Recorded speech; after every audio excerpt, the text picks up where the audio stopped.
Hello there, everybody. My name is Forced to Reckon.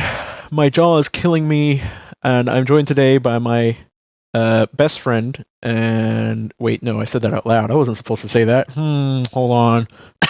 A friend who's apparently the my best. co-host.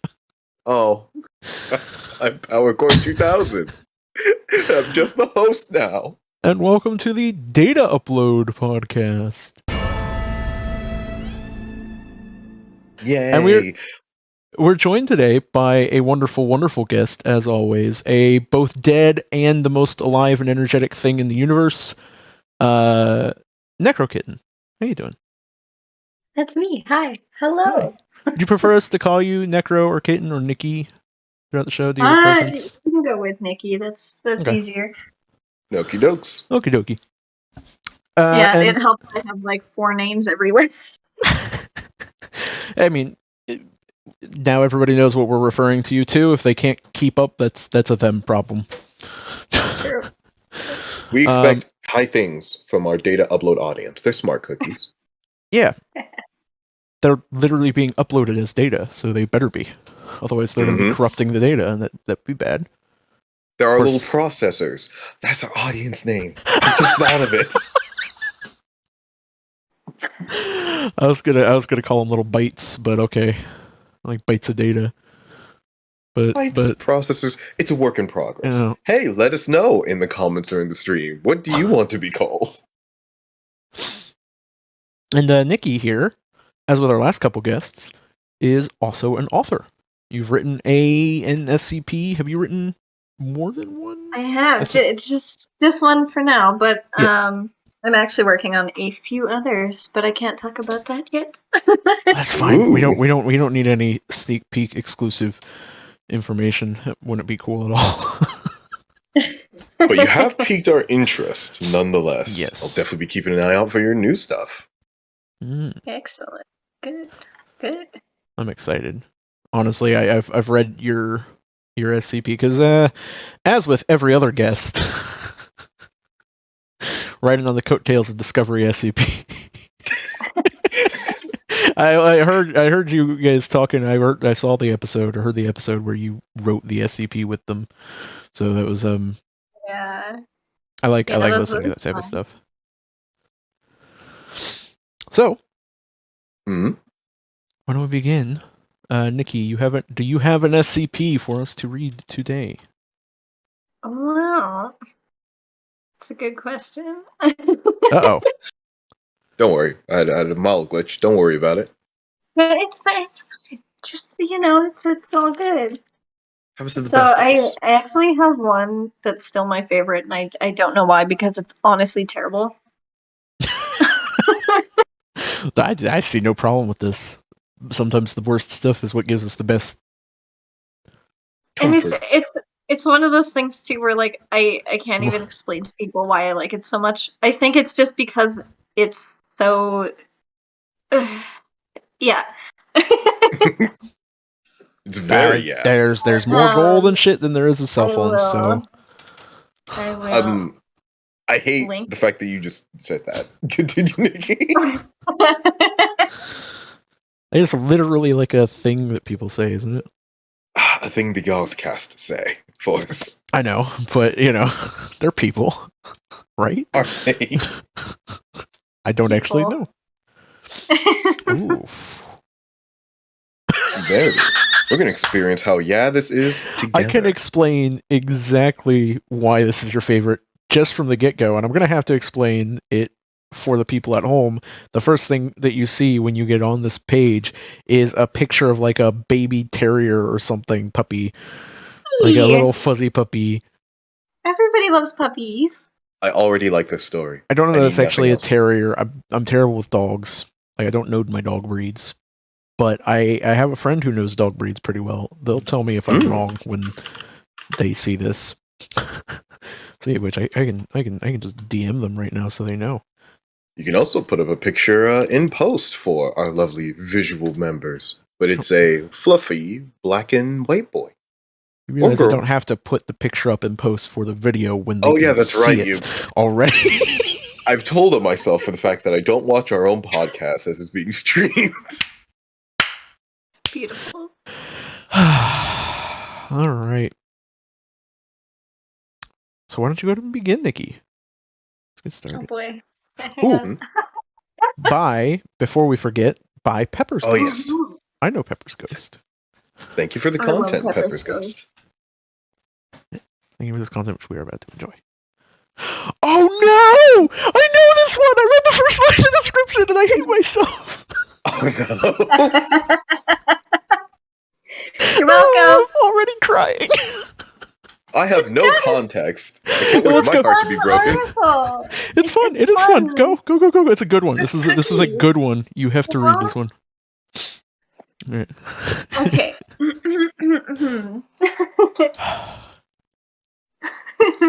Everybody, you're prepared? You're settled?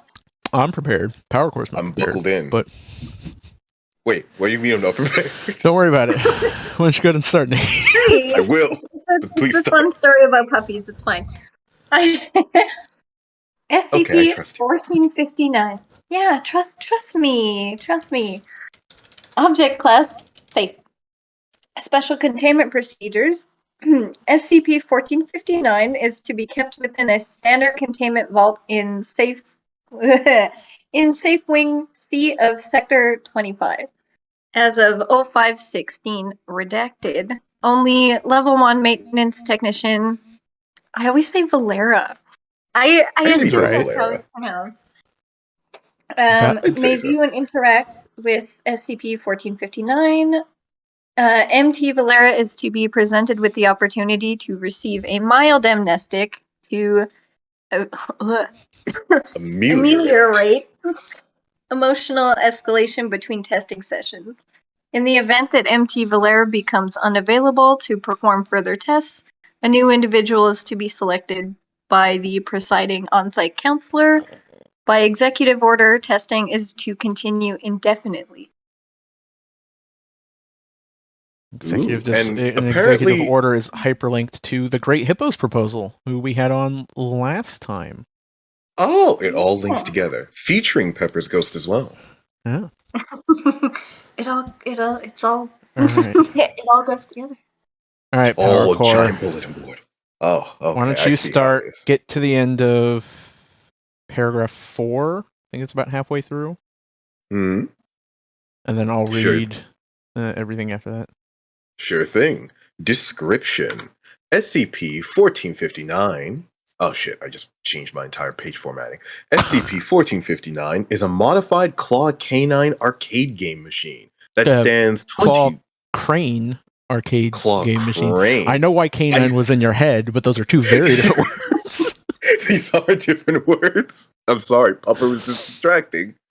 A modified claw crane arcade game machine that stands 2.3 meters by 1.2 meters by 1.5 meters. Like most machines of this variety, it has a central rectangular space with 3 clear walls on its front and sides, with a white plastic floor and back. However, SCP-1459 is unique in that the minor chamber has no chute where a prize sorry, what would was that normally word? be dispensed. Inner. How did I read that as minor? Check my dyslexia. I swear that said minor when I looked at it. Jesus. I've not had an opportunity to make fun of you for this stuff for the last few times we've done this because you've always been like really, really careful to get it right, and I know. you just flubbed 2 fucking really, rusty really today. easy ones. Ugh. Skip podcasts more often. Fuck you. Second paragraph. The front panel features 2 coin slots, a large red button, a microphone, a digital numerics display, a sign that reads "Win a cookie." I like that sign. And a thin horizontal slot from which the Good sign. aforementioned baked goods are dispensed. It is a good Wait, sign. you can actually get cookies out of this? You Yeah. get cookies. I like this recipe even more and more. There is no power cord attached to the back of the machine, nor is one needed, as it is presumably powered via anomalous means. When SCP-1459 is inactive, the central chamber is completely bare. SCP-1459 cannot be forcefully opened or damaged by any known means. Okay, Power Core, pause. How you feeling? I am paused. Me? Yeah, how you feeling about this one? I'm feeling happy. I can win cookies. It's got a picture of a puppy. This is just the best. The bee's knees. I just wanted to check and make sure you're getting the appropriate. I think that's appropriate, right, Nikki? For this so far. So, absolutely. Yeah. Why wouldn't you like cookies and puppies? Yeah, absolutely. You may continue, PowerCore. I shall, with absolutely no worry for the chicken. There's nothing to be worried about, I promise. You know what? I trust you guys completely. You never leave me astray or into emotional distress, unlike last podcast. Never. When what was the one I did last time? I forgot. I think it was Choo Choo Spider. Choo Choo Spider. Yeah, it was Choo. Oh my god, Choo Choo Spider! I remember. Choo-choo. I'm sad again. Wait. Oh my god! I have to link you guys to an image I made of Choo Choo Spider. Do it, please. We stand Choo Choo Spider in this podcast. The unofficial name is the Choo Choo Spider podcast. Choo Choo Spider. That's the unofficial podcast name. It is. Yes. It's not even the unofficial name. It's actually the official name. We switched it after we figured out what Dupload stands for. Oh, I love it. I think I saw this on Twitter. Yeah. I didn't even read the text. I just loved the image, and now why is Choo Choo Spider just the best thing that's happened to us? It is because Choo Choo Spider is. Yeah, Choo Choo Spider is the best thing that's happened to the universe. That's why. Love Choo Choo Spider. Love that boy. But hey, this totally won't be another Choo Choo Spider. I'll be happy all the way through. No, not at all. It's rainbows and happy. There's cookies. Stuff. Oh wait, no, hold on. There's one thing. It does serve raisin cookies sometimes. It has gone down by 2 points in my esteem. Only sometimes or all the time? Sometimes, only sometimes. Okay, 1 point. As long as most of the cookies are chocolate chip. When one US $quarter coin. I've never heard a quarter referred to as a $quarter coin, but I guess that is true. I guess it's a very scientific-candical way to describe it, and they're doing sciencey papers, so makes sense. Yeah. When one US $quarter coin is deposited into the SCP, a hatch will open in the ceiling of the central chamber, and a claw carrying an instance of SCP-1459-1 will descend from it. SCP-1459-1 and other materials produced by SCP-1459 are often too large to normally fit in the upper section of the machine. It is unknown if these materials are manifested by the SCP at the beginning of game sessions, or if they are teleported from another location. It's worth noting the picture of the dog at the beginning does say an instance of SCP-1 beneath it. The claw could be a puppy? The claw it puts a puppy into the chamber. Oh. I wonder if it's a live puppy. Oh, you'll find out. Oh. I'll be happy to.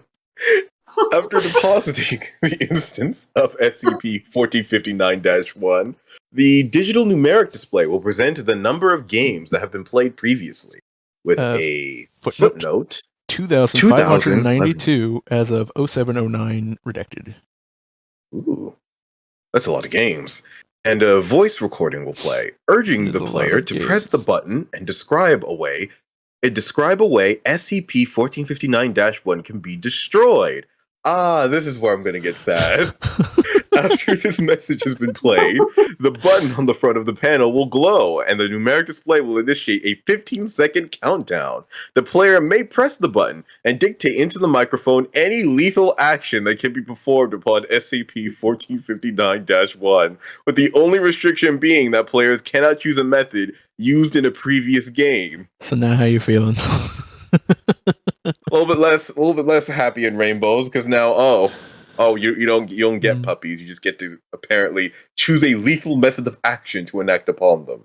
A unique one every time. How many games was that they played? 2,592 as of this test, so 2,953 now. So, SCP-1 are juvenile domestic dogs, Canis lupus familiaris. Oh, they're all dogs! The breed and gender of Juvenile. They're all puppies. The breed and gender of which varies. SCP-1459 typically selects a breed that individual players hold the most affection toward. Aside from the seemingly infinite quantity that the SCP contains, instances of SCP-1 do not appear to display any innate anomalous properties and generally behave in a manner consistent with animals of their variety. However, -1 instances may occasionally be subjected to anomalous changes to their physiology or behaviors in order to facilitate the method of destruction dictated by the player. If the player states a method of extermination within the allotted 15 seconds, the hatch in the ceiling of the inner chamber will open, and an array of mechanical arms will descend, carrying whatever is necessary to carry out the player's suggestion. Requests for deaths that are not possible within the confines of the chamber will cause the SCP to display additional anomalous properties to carry out its orders. See experiment log.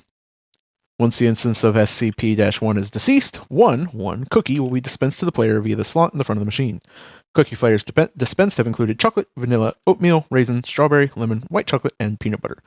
The exact variety dispensed to a given player is often the one that the player has the lowest preference for. This machine is actually just a dick. The player fit. Go on. I've never 180'd over the course of 3 paragraphs like this hard. If the player fails to state a method of extermination, or the method proves insufficient, a robot arm will descend from the SCP's hatch and bludgeon the SCP-1 instance until it is deceased. No cookie will be dispensed following this event. The SCP automatically cleans its interior chamber after every game. First, an arm holding a broom descends and sweeps the remains of the -1 into a trapdoor. Next, the SCP wipes down the surface of the chamber by deploying arms equipped with flat rubber implements, spray bottles containing a soapy solution, and clean white towels. While this process is taking place, a recorded message will tell the player, "Yeah, you're totally going to hell for this. Play again." I have now learned to never trust either of you ever again. Addendum. The following is the manufacturer's mark present on the rear panel of SCP-1459. Brought to you by the good folks of YWTGTHFT in partnership with Sugarcomb Confections. There's also like a ton of experiment logs. Yeah, so if we want to go through some of these. There's so many. There's also an extended log that's just, it just goes. Mm-hmm, mm-hmm. Oh no! Read some of these logs, Powercore? Log. Yeah, I guess so. Oops, I'm in the extended logs through some of the experiment logs. Experiment number 1. Player Dr. Yeatley. Statement: stabbing. That was the first thing that came to his mind. SCP-1459 played a sound effect indicating the method of extermination had been previously used. Experiment number 2. Player Dr. Yeatley. Statement: chainsaw. Statement same as previous statement. Wow. I guess a lot of these have been used, and as a result, a lot of puppies got beaten. Yep. Experiment 48. Player Dr. Yeatley. Statement: shark bite. The hatch anomalously elongated and produced a great white shark, Charodon carcarius? Carcharodon carcarius. Carcharodon carcarius, which proceeded to bite off SCP-1459-1's head and recede back into the machine. Experiment number 49. Player Dr. Yeatley. They could only have Dr. Yeatley do these, apparently. Statement: run it over. SCP-1459 produced a tire attached to a spinning mechanism. After the mechanism accelerated to an estimated 2,000 RPM, it made contact with SCP-1459-1. Experiment number 50. I'll go till there's another superfluous log. So we got 7 more to go. Drop it from a great height. Result: SCP-1459-1 fell through the SCP's trapdoor. 15 minutes later, it fell through the top hatch again at high speed and was instantly killed. It portal gun. It did the portal gun loop. Experiment 51. Player Dr. Yeatley. Statement: reality TV. A 1958 General Electric television set fell onto SCP-1459-1. The set then powered on and replayed the event. I gotta say, this machine is creative, though. Experiment 52. Player Dr. Yeatley. Statement: death by blood. I'm shocked that one has been used before. I'm shocked. I was shocked that the fucking being run over hadn't been used before. Especially after like 2,000 instances.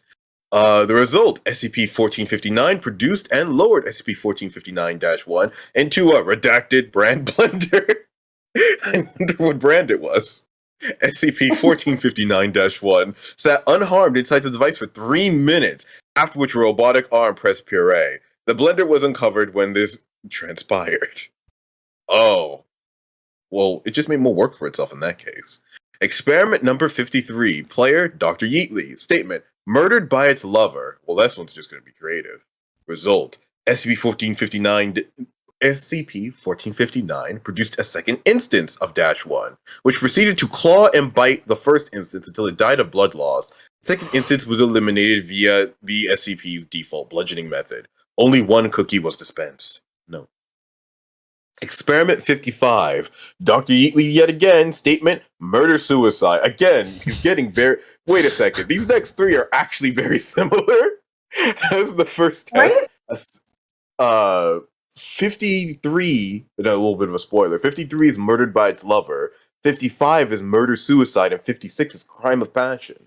So I guess if you slightly rephrase it, you can kind of get a similar result. Right? Like, I want to know where the SCP draws the line between that's already been used and, that's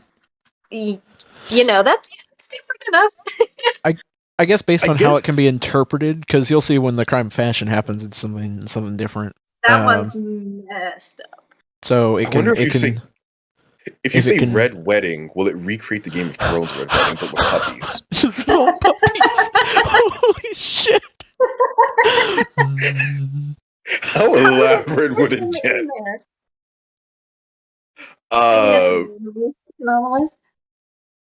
Yeah, I guess we'll have to see.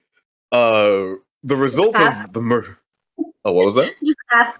We'll ask Pepper's ghost how the Red Wedding would go. 1459. Oh, while we ask them, we'll have to ask them if they want to be on the show as well, because I still haven't gotten a hold of them. Actually, do ask them. I'm so curious how he would interpret that, or how they would interpret. The result of the murder-suicide experiment, though, is, as in the first test, a second -1 instance murdered the first. Following this, SCP-1459 provided the second instance of SCP-1459-1 with a hammer, which the animal ran into repeatedly. Nope, 2 cookies were dispensed. I like how you paused between provided the second and the -1 in order, it felt like you were pausing to shorthand it, and then you added a whole fucking word. It's a lot of dashes because we have an initial -1, the second -1. I know, but you said second instance of SCP-1459-1. It was a bit of clarification, so I could remember which one ran into a hammer and which one murdered the first, which was the first to be murdered. But for 56, the statement was crime of passion. The result, the hatch elongated with a woman in a red evening gown emerged. The woman, who was not yet identified, strangled SCP-1459-1 while sobbing and screaming the phrase, "You dog," repeatedly. The woman performed this action continuously for 15 minutes, after which both the woman and the deceased SCP-1459-1 fell through the trapdoor and out of view. And our not quite our final, but experiment number 57 was the statement, drowning in puppies. As a result, additional SCP-1459-1 were produced until the entire chamber was filled to capacity. The remaining space was filled with water. Was note, many cookies were dispensed. I guess if you want to power game it, you could just try to maximize the number of puppies within. I would just say bake a batch of cookies. It'd probably be faster. Oh, speaking of, experiment number 233, Assistant Researcher Kirchner. Statement made into cookies. Result, using kitchen implements and traditional ingredients, SCP-1 was dismembered and incorporated into a batch of chocolate chip cookies. The SCP's internal heat increased to an estimated 300 degrees Celsius. The SCP then produced a woman in a red evening gown who consumed the cookies while smiling wordlessly at Assistant Researcher Kirchner. Note, a chocolate chip cookie was dispensed. No traces of animal matter detected in its composition. That woman in a red evening gown. Also, meat cookies. You've somehow managed to ruin the cookies for me, SCP. I congratulate you and curse you. This is a really fun one that I like. SCP Experiment 239, player D5923, statement, nuclear subject terminated mid-sentence. The resulting explosion was completely contained by the SCP. D-class personnel no longer permitted for testing. The MT Valera selected for further testing due to his low likelihood of K-class scenarios resulting from her requests. 368 cookies were dispensed in rapid succession. Significance of this is unknown. Actually, why that number? I feel like that might be a nuclear reference. Wow. Right, like I feel like it's something. I don't know if it's a reference or if it's just a random number that we're made to think it's a reference. That might actually be like something to do with the half-life or the typical radioactive isotope used in it, something like that. Or it could just be that there were 368 puppies currently in storage and it killed all of them. That could also be it.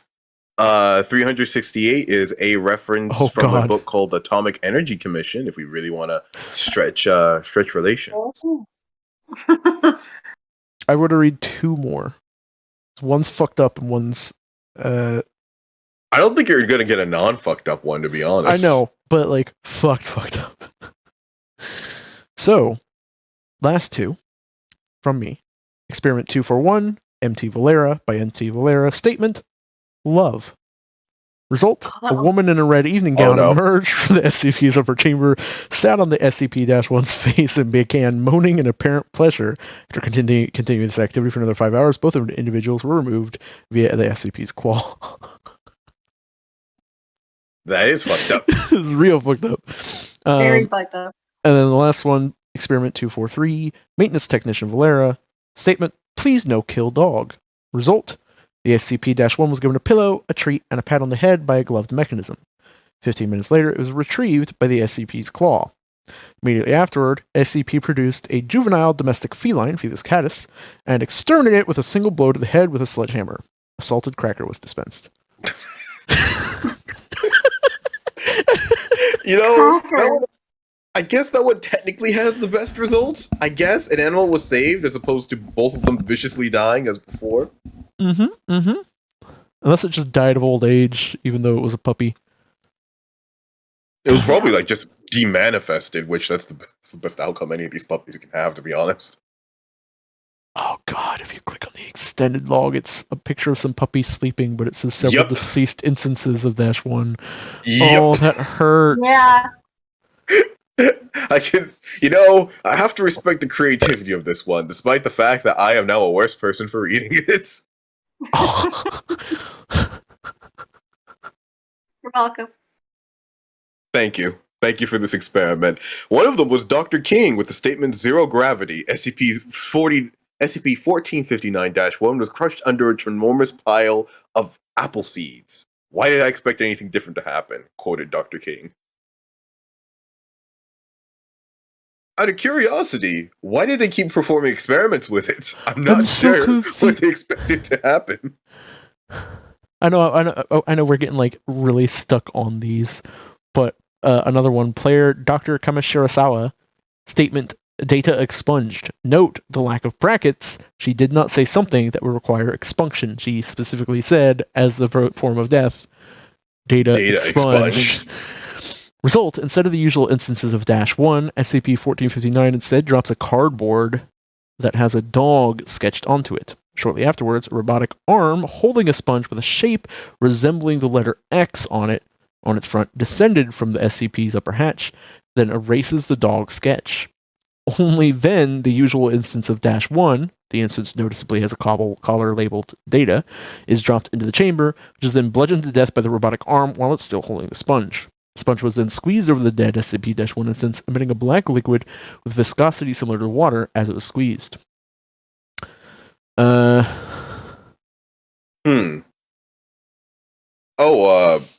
an interesting one.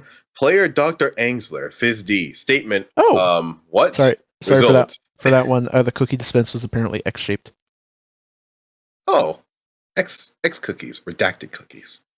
SCP-1459-1 was dispensed with a caller flashing with the following message to the player. Take one puppy. Message was visible for approximately 4 seconds as SCP-1459-1 ambled around inside the original SCP. 2. State method of destruction. Message was visible for approximately 6 seconds while SCP-1459 played a loop sample of Dr. Angsler saying, what?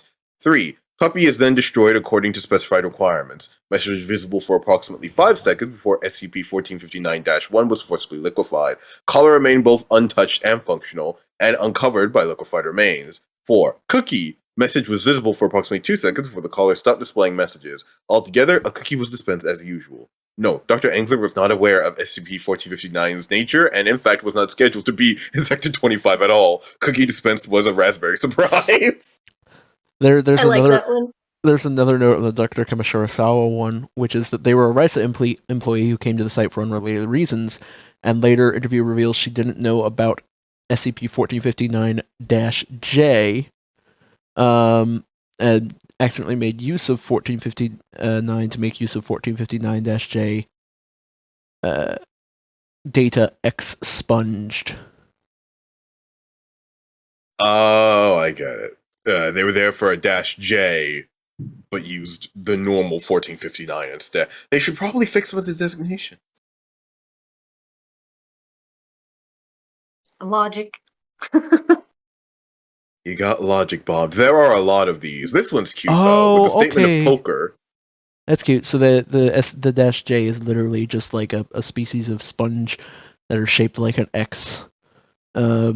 That when you rub them over any piece of writing or anything, it absorbs the text.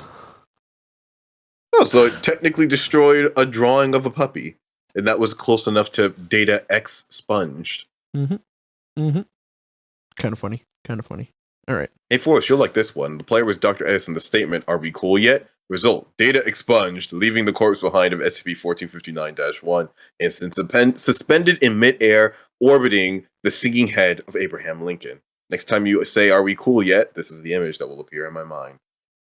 Not me literally with "Am I cool yet?" in my stream title, because I always have it in my stream title nowadays. Just so you know, every time there's a puppy floating next to a singing Abraham Lincoln head. It's always the same puppy. We just go cut back to that screen. But thank you. Somebody draw me that as a video so I can put it on its own like fucking scene and toggle to it like a hotkey. I want to say thank you for sharing the story, Nikki, but I feel more hollow in inside than I did before. But still, thank you for the content. I mean, would you like to... you were happy at the beginning. I had a couple seconds. Thank you for that. It brought joy for a while, and that's the important part, is that there's some happiness before we brutally murder dogs for cookies that we don't like. If you said Choo Choo Spider, would it have resummoned Choo Choo Spider to run over a puppy? Well, that's a good question too. Oh no, if you had said Ascension to Godhood, I'm very curious what would have happened. Well, that technically killed it. I guess maybe. It wouldn't be in the mortal plane anymore. As long as it's still contained, it can't really get out. But if you said death by omnipotence, the puppy realizes it's stronger than everything else and phases out of our existence. I was about to say, I feel like if you said death by omnipotence, it would just be like some sort of like drug commercial about a thing called omnipotence. Yep, because when they said supernova, they beat it to death with instruments branded supernova. All right, idea time. Powercore, you have any ideas? I have several thoughts. Are any of them manifestable ideas? I think so. This is have either of you seen Futurama? I have, yes. I love Futurama. This thing reminds me a lot of the Suicide Booth, but with an extra fucked up twist where but with like extra steps. Yep. So I guess if you wanted to, you could not only just directly port it as the Suicide Booth, a see-through Suicide Booth to make everyone uncomfortable, but you could also probably create like a little homicide booth. Let's just say you pay some money because you really want someone to die, creates an exact visage of them, and horrifically kills them in whatever manner you have described.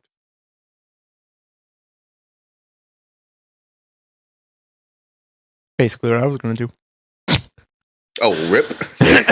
Except that mine was going to be a spell that you cast that just like replicates whatever form of punishment or damage upon a person that you describe as part of the casting of the spell, and then perform that on them. It could also, if we wanted to like extrapolate it some more, you could probably also have it where it's like a temporary like replication vendor. So depending on how much you spend determines how long the construct lasts, but it can create anything. So it would be like, to balance it too, $50 for every minute that construct lasts. And it can reconstruct mostly anything. And you can even add the stipulation if you can only do it once. So if you want an exact copy of your best friend, he'll live for however many minutes you paid for. You have to keep feeding it $50 bills instead of quarters. Very pricey. Now we're getting into the if you've seen Black Mirror. I've seen quite a few, God, but yeah. Oh, I will explain that in a minute after I get my groceries. You two enjoy. I forgot those were coming.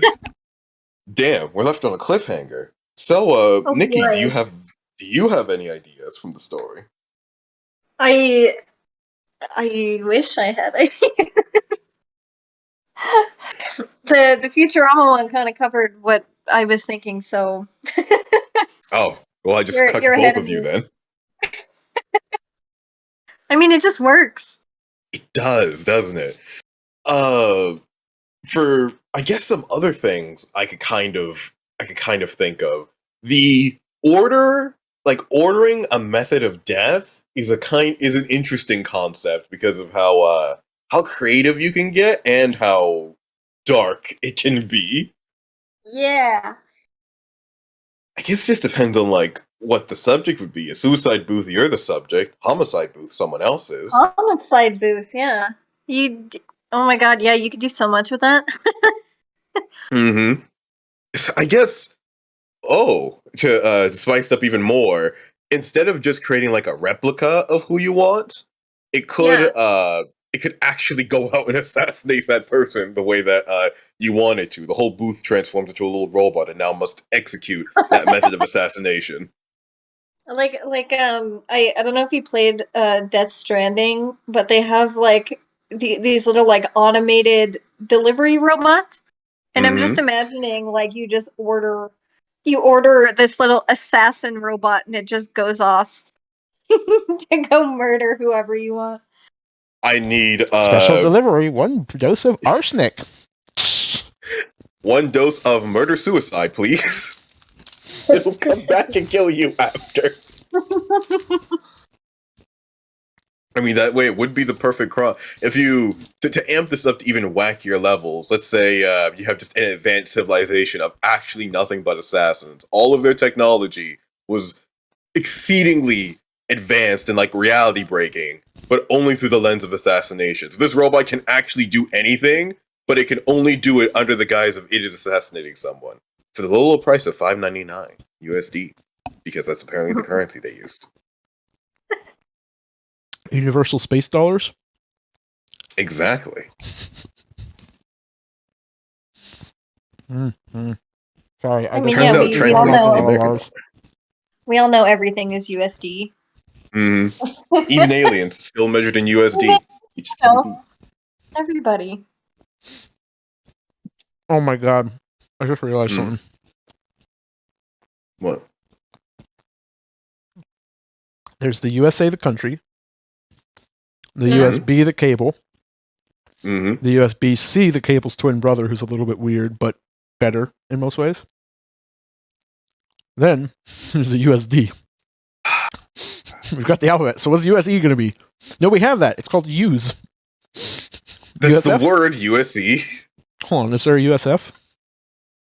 United Space Federation? I'm not sure if there's a real thing that's called the USF. University of South Florida. USG? That's what I'm doing. I've heard USG before. USG is a drywall, ceiling, and floor manufacturer, or the University System of Georgia. Or the Golf Association, apparently. Oh, wait, no, sorry. That's USGA. We're going back. Well, we're wrapping it back. I guess USH, Universal Pictures, shows up? Universal Studios Hollywood is USH. Oh, you get USH is Ugandan shillings. How much is a I'm sorry. USH or USH to criticize statements made that are overtly sarcastic and exaggerated for comedic effect in order to destroy chill vibes. Let's put a bomb in her bag so she gets apprehended in security. There's no way you could possibly do that. Where would you get the resources? How would you get it in the bag? You're so stupid. You're ushing so hard right now. What the fuck? Thank you, Urban Dictionary, for giving us a word. Oh, okay, here we go. This is a perfect... Useful. We should be the Ushcast. Ush, something weird, abnormal, or strange to see or to react to. Bro, can't lie. I'm not liking the way you're moving, Ush fan. Force, I'd be careful with acronyms, alright? We're not having another dup incident. Well, except this time we Googled it. You have Googled it ahead of time. By the way, $1 is 3,608 Ugandan shillings, so I guess we're rich, guys. Oh my god. Here on the Data Upload podcast, only the finest information. No, hold on. What were we becoming? Ush. We're the Ushcast. Here on the Ushcast, we only give you the finest information of US and US brand derivatives. Finest and strange. Top quality. Oh yeah, we were talking about puppies getting bludgeoned to death. That's where all this started, right? Right, yeah. We were talking about ideas about puppies getting bludgeoned to death. And how that becomes a game thing. All the things that it stokes. I guess for like a direct game-based idea. I guess it could be fucked up if you wanted to like choose your method of death. Whenever you actually run out of 0 HP, you have to choose a unique method. Like you only get a true game over and lose progress when you run out of methods. Oof, rip. Ooh. I did just have an interesting idea for a thing. So, a pet shop, but in order to get the pet, you have to kill the pet. So you purchase a fight against the pet, and then if you beat the pet, you get to keep the pet. And so you've got everything ranging from like dragons to like slugs. And like, step on the slug. I've beat the slug. Spider. Oh, but I want Choo Choo Spider as a pet, but I don't want to have to kill Choo Choo Spider. It's the story all over again. But when you kill them, they come back to life to be your pet. So yeah, but it still hurts my soul. I agree. It's all right. Choo Choo Spider. What was it? Emma Spider. It was a fucking coffee cup. Choo Choo Spooter lives on an Amma Spooter. He does live on in the because we created the interdimensional Choo Choo Spider network of Amma Spooter, where they would deliver you all of your base goods on time, 2 days or less, or your money back guarantee, or for free shipping. And they have an inventory management program where you can subscribe to an inventory management system. It'll manage inventory for you. And when they come in on little trains. Yeah. Oh, hell yeah. Trains with like safety features, I hope. Of course. Heat-resistant shelling to protect the driver. We're not having this incident again. We learned from our last... We learned from each of our company's mishaps. Alright, let us move on to our next SCP. Oh yeah, that's right, we're doing the podcast. We're not doing the spider cast. Ooh. NecroKitten should recognize this one. That looks familiar. Yep. So I think I've seen this one before. I heard the author's pretty cool. Yeah. So really? I'm curious who it is. I heard they came on to like the most popular podcast in the world. The coolest the podcast. Podcast, yeah. Chasing it. They were on Chasing SCP. Wow. Anyways, hopefully we can get them on at some point. We should. SCP-6636 by NecroKitten. I don't know what your thing is actually on here. I assume it's NecroKitten. Yeah, sure is. Yep. So thank you, NecroKitten, for the content we shall consume which we today. are about to enjoy. Well, thank you. You're welcome. All right. SCP-6636. Notice from the Foundation Records and Information Security Administration. Test logs and subsequent notes are to be preserved as they currently are. Testing will continue under supervision, along with a mandatory psychiatric evaluation after each development cycle. Maria Jones, Director, RISA. Item number, SCP-6636. Object class, Safe. Special containment procedures. SCP-6636 is to be stored within Site-42 in the confines of a locked and refrigerated opaque canister. Temperature must be set to 13 degrees Celsius or less at all times when SCP-6636 is not being actively tested to avoid further damage and preserve the material as long as possible. All additional photographs and audio tapes that were recovered are to be stored alongside SCP-6636. How you thinking, Power Core? I am thinking. I love. First off, Are you thinking, Power aesthetic. Core? I really like. Yes, I'm thinking. I really like the black and pink aesthetic, and it's setting in for the fact that it's. I forgot what the name of those rooms are called, where you can develop footage after you've taken it. Black room? Like a red room? Yeah, I was gonna say like a red room, sort of. Yeah, because I think they're called red rooms, but I know that's something else too. But yeah, that backlit something room. else. But anomalous photographs already, if you think about it, they're a bit anomalous by their own nature. They capture moments in time, frozen. So anomalous photographs is, of course, even better. Not really anomalous by... Anomalous implies that we don't know how they work. We know how photographs work. They capture and imprint light into a color spectrum that's imprinted out onto things. We'll choose a different adjective for it's mysterious, for intriguing, wacky, if we will. If you think photographs are anomalous, what do you think about airplanes? Those don't exist. Definitely anomalous. It's only in fiction. What do you mean? This is just pure science fiction. Like jetpacks. Those don't exist either. Fuck you. For reference, I found out the other day that we have active jetpacks, like functional jetpacks, and they're like militarily they're practicing military like boarding drills and stuff with them.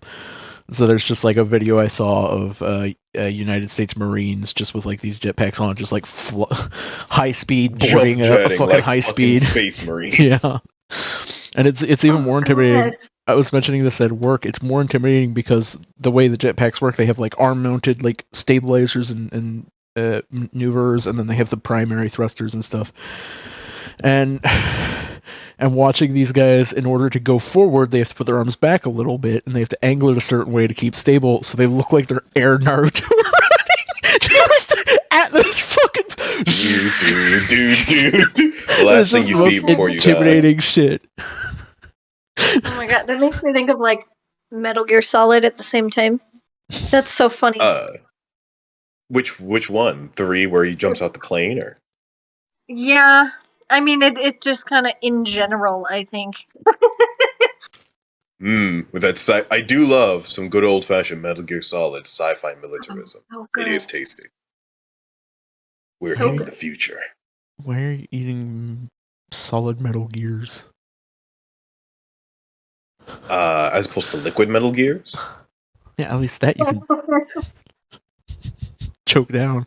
Would you like to read the description, Power? I like iron in my diet, but sure.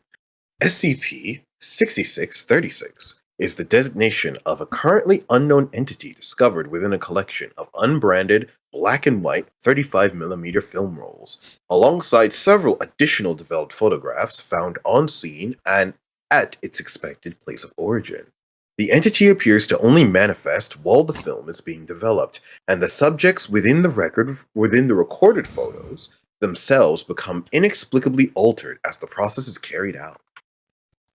The collection of images recovered from SCP-6636's initial discovered location in Redacted includes 2 separate portraits of currently unidentified individuals, With them, each subject is seen displaying varying levels of distress and instances of bodily harm, such as bruising.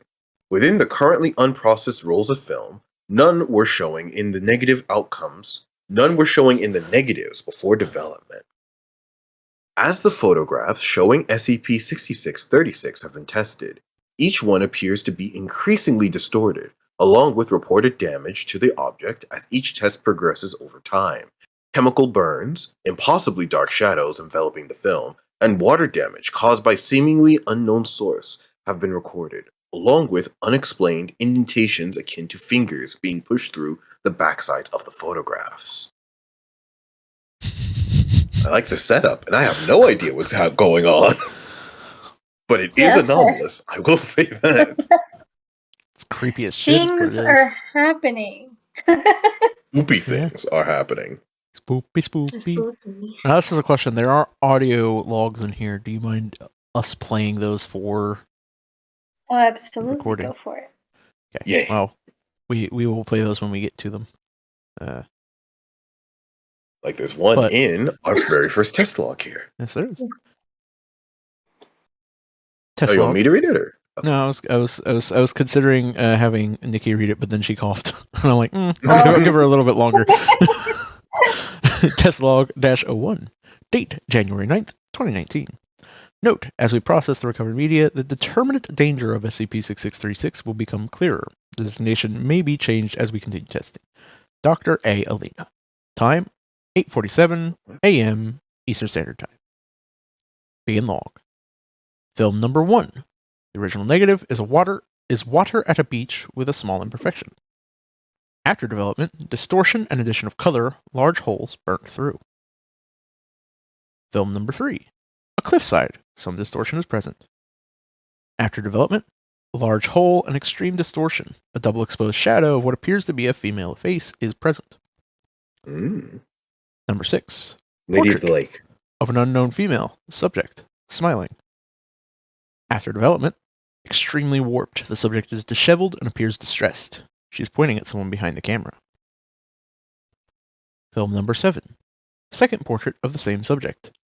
After development, water stains on the outer edges. Her dark hair is floating upwards as if she is suspended in water, though both instances were showing that her surroundings are simple backyard. Her visage appears akin to someone that is drowning. More testing required. Audio 1 recovered and archived. Play that in 3, 2, 1. Yeah, this film was a steal. They said there was some sort of chemical imperfection, but look at these negatives. They seem fine, which is impressive considering they were found in... Wait, what is that? Are you seeing this? End log. Signed Dr. A. Alina. Oh, I also just realized there's a text transcription. Yeah, there is. I just let it play. Yep. It reads for itself. Self-reading text, truly. Technology is marvelous. We are truly in the future. Exactly. We need to do this more often. We need to just get a reader to read out the entire SCP article for us, and then we just commentate the reading. We just constantly pause and interrupt. Look, if we pre-read our articles, we might be able to do something like that. That requires preparation, though. You know, I don't do stuff like that. Prepares for a podcast. It's Such a only unprofessional podcast. Exactly. You know what? You guys out there get us up to like 10,000 subs and shit, and actually like making us money and fuck, and then we'll talk about us not spending an extra 20 hours a week on top of our full-time jobs preparing. We'll make it extra spicy. Show a true effort. Exactly. Kind of like PowerCore did in our very first guest episode. That is true. Then we had a lot of guest episodes, and I'm like, I can't do that every time. Instead, Nikki, I bring my wonderful personality. Nikki, want a weed test log too? Yeah, I think I can read the test log too. Ooh. You making fun of the way I talk? I'm Canadian. I would never. We're just very polite and nice all the time. Oh, please. We all know that's bullshit. The internet Canadians, be I careful need of to those. read a fun article about puppies. Okay. True. That was This very is true. nice. And fun? Is that the adjective we're going with that article? Funny. I think my favorite meme with regards to Canada is a picture of Canada and the US standing next to each other describing them, and literally it's the United States is just like your hillbilly cousin with the fucking, it's like two serial killers. There's like the guy with the chainsaw is the United States, just loud and obnoxious and doesn't hide what he is, and then the fucking Canada is just the prim and proper, like you wouldn't expect it of them, and then they just get you home alone and slit you, and except when it comes carefully to the internet, dissect you. Colors. Exactly. Canada's. Oh, man.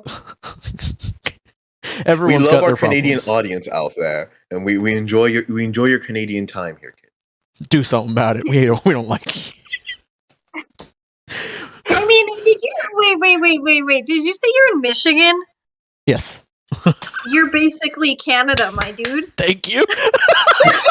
Oh no, Force is a discount today. I'm sorry, I wasn't aware of this when we started this podcast. I'm afraid this will be the last episode. I am the hillbilly chainsaw massacre guy, but I put on a suit and trim my beard a little bit to try and look. Yeah, you can. You're like, yeah. I know exactly what I am. Right? I know exactly what I am, eh? Oh Are we gonna start? Are we going to start with the A's and the boots? Because I prefer. Someone pointed that out to me on a podcast when I was saying about, and they were like, "Oh, you have an accent," and I was like, "I don't." We're getting off topic. Are we? All you're discovering here is that actually, exactly. The only reason I invited Nikki on this show was so that I could have another fellow Canadian here. I'm constantly with this bullheaded American here in his Californian ways. This is like you saying Jafar, elves, and Stargate Force. Okay, this is just as bad. Nikki, have you seen Stargate? Yeah. You know the Jafar? Sure. Yeah. Are they not elves? They're long-lived. They're long-lived. They're superiority complex. They're just space elves. They are They're taller, and honorable. Exactly. Space elves. Yeah, I can see it. Oh no, we've lost another one. You guys really are Canadian. Apparently, this is a Canadian thing now. At first, I thought Force was odd, but now I know where it comes from. I'm gonna have to ask Twitter later now. Oh, good. I will be in those mentions. I will be fighting in those trenches. Tesla too. Oh yeah, that's right. We're doing the podcast. I knew we were reading my article and was totally paying attention. Yeah. We did not go off track whatsoever. Not once. 100%. Being shilling, we never cut go the off whole track. thing out of the final and just put that in. That was all in the test logs. Oh, that was yeah. just like 1.5. Exactly. It's there. Speaking of 1.5. Okay. Now that I wrecked my throat for reading. Okay. Test log 2. The film canister labeled... Oh, I need to fix that. Okay. The film canister labeled as O2 has considerable outer damage and flecks of what has been determined to be dried blood. The film roll inside the canister is destroyed beyond the ability to process. O2 is to be preserved and kept as a record, ensuring no supplemental damage. There we go. Someone used O2 as a blunt object. Which is pretty easy considering the canisters that you get oxygen in. That would work.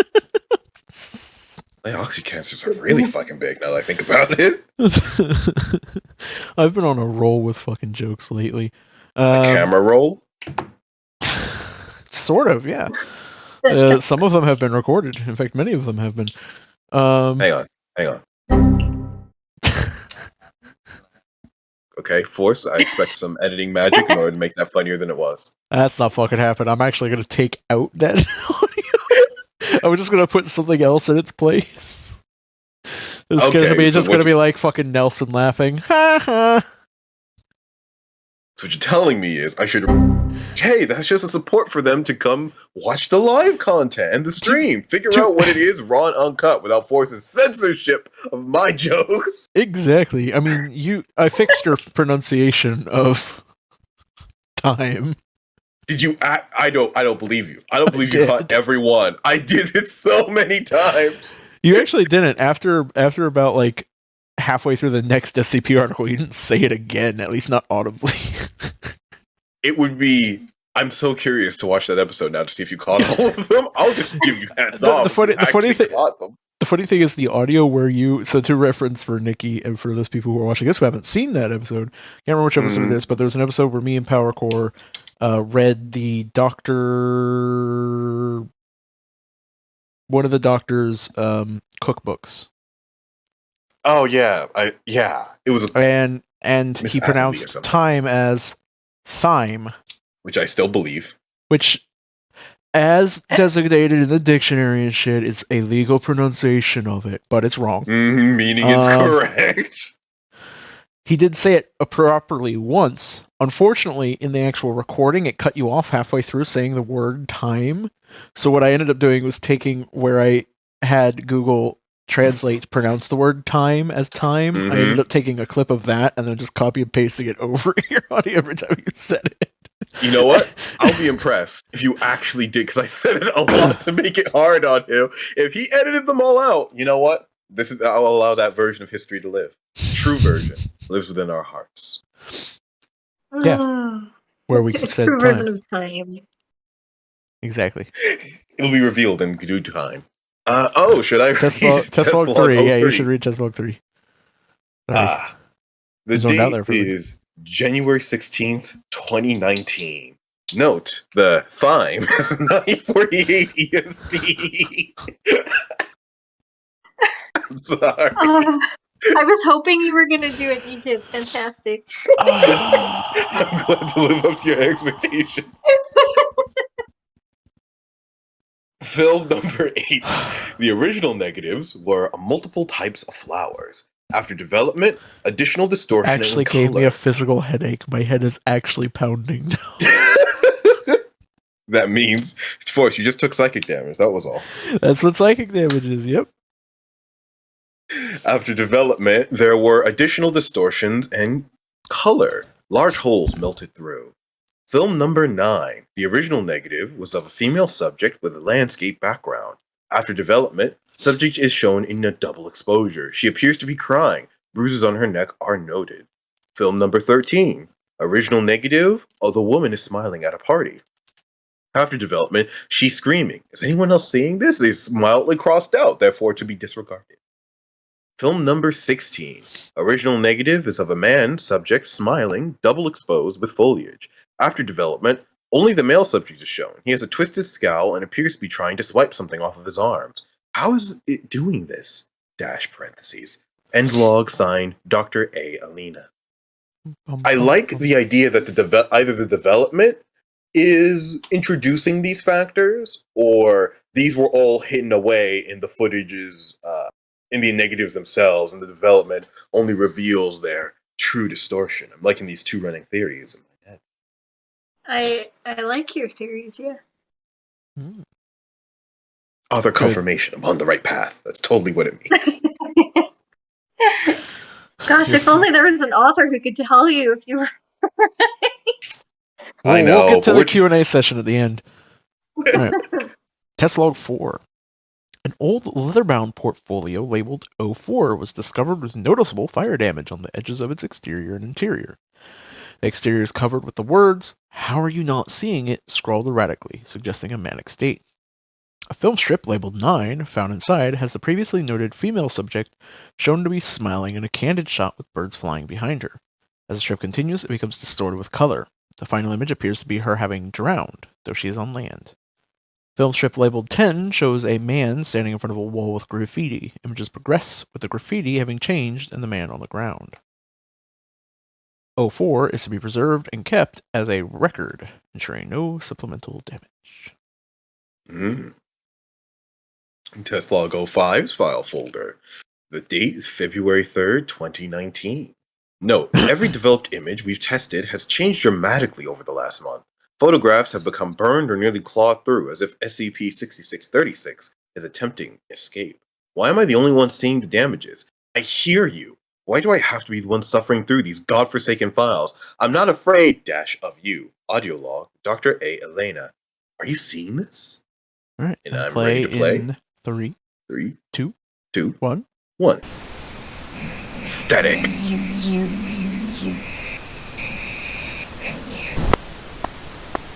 Have you seen this? You seen this? Hear you.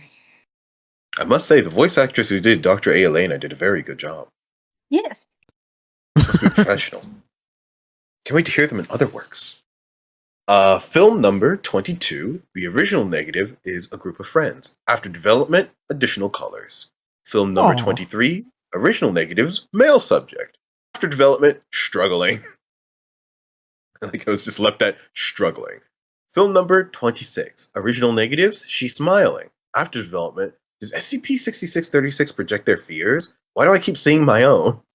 Film number 30, original negatives, are they relieved that they're dead? Are these my fears and not theirs? After development, I want to stop. Are you seeing this? And then we have our esoteric color blur. End log. With a note at the bottom, SCP-6636 testing has been postponed until further notice, and a new head of research has been assigned. Bum, bum, bum. Are you seeing this? I believe I have seen it, and I like it. I do like the fact too that it's open-ended for what exactly the nature of SCP-6636 is. We were only able to get like the observations from this particular researcher that by the end of the story we now know has been compromised. How much of it is accurate / interact just her lens tainting how the SCP operates, or how should we perceive it operates? I have no Of course, smart you're sideways now. I know, I have no smart stuff to put in Word. My brain has just like shut off in the past like 15 minutes, and I don't know why. I think either I blew a circuit when I made the time joke, or you blew his mind, Nikki, with your. I would go with the second one. Effort. A little bit of column A, a little bit of column B. Sure. Yeah, it was a team effort. We broke force. It was truly a team, a team effort. Sure has nothing to do with my tooth. Totally not. You know what? The tooth came in with the support. All right. Perfect. So, should we discuss potential ideas, revelations, and new insights gained? First, do you have any questions? We have the author here. Oh, this is true. And I should totally ask the author to validate a specific interpretation on this story. So was I right or was I right?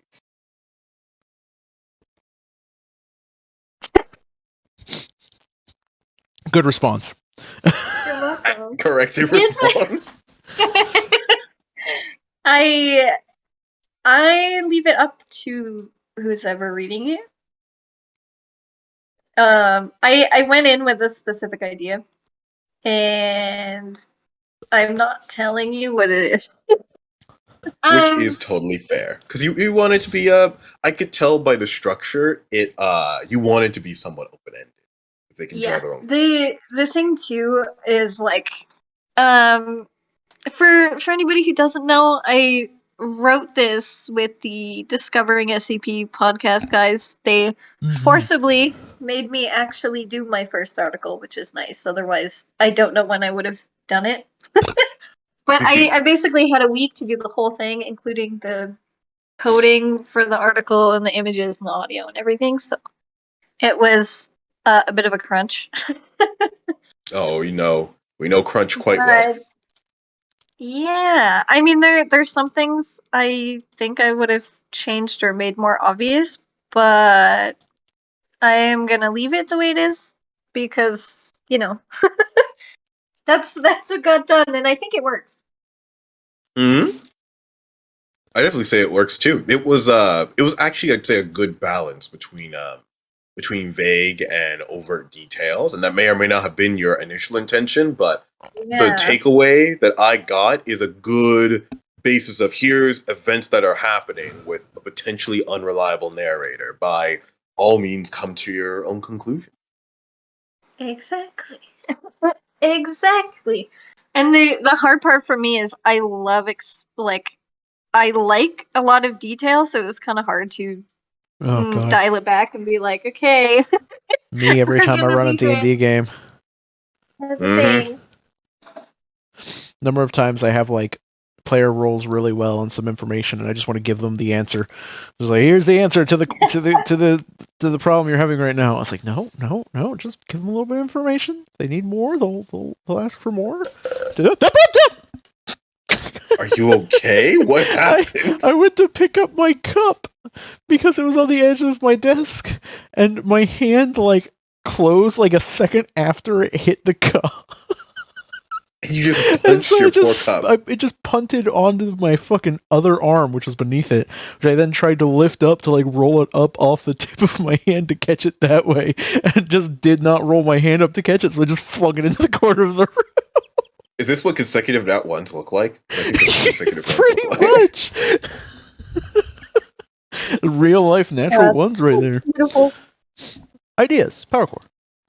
I really like the concept of an SCP that's in some form of mirror or photo image capture and it altering what's within there. Because even though you know it's just an image, there's nothing, let's say, like dynamic or alive about it. Seeing it change kind of messes with that perception. Because the whole point of an image is that it was just a static snapshot of what happened. But if an image is changing and updating, it starts to make you wonder, is it just a snapshot, or is it more alive/dynamic than we thought? So I like, let's just say, the idea of a particularly cursed mirror. It does take your reflection, but it saves your reflection. So long after you've left, there is a you standing there, and that you is actually an entirely like alive and sentient version of yourself. The longer you stared in it, the better it can capture that element of yourself. It doesn't even like rip your soul out or anything, but there's now just another you preserved in that mirror. That'd be an interesting like. Where are you? Go on. That'd be spooky. It would be spooky. I think it'd be an interesting tool to use for like subterfuge and like information gathering. You get somebody to like you put it in like the room of an important person, swap out their mirror, and then they take it and they're like looking in it, like doing themselves up. You know, king's got to get all dressed up in the morning. You put one of those in there while they're getting dressed by their servants, and they're just like looking at themselves in the mirror and talking to themselves about their day. And then when they leave and everybody's out of the room, you sneak in and swap it back out, and then you can question the mirror king. Yep. And multiple people can be in it at once. So when you look into the mirror, there's now an instance of you in the mirror.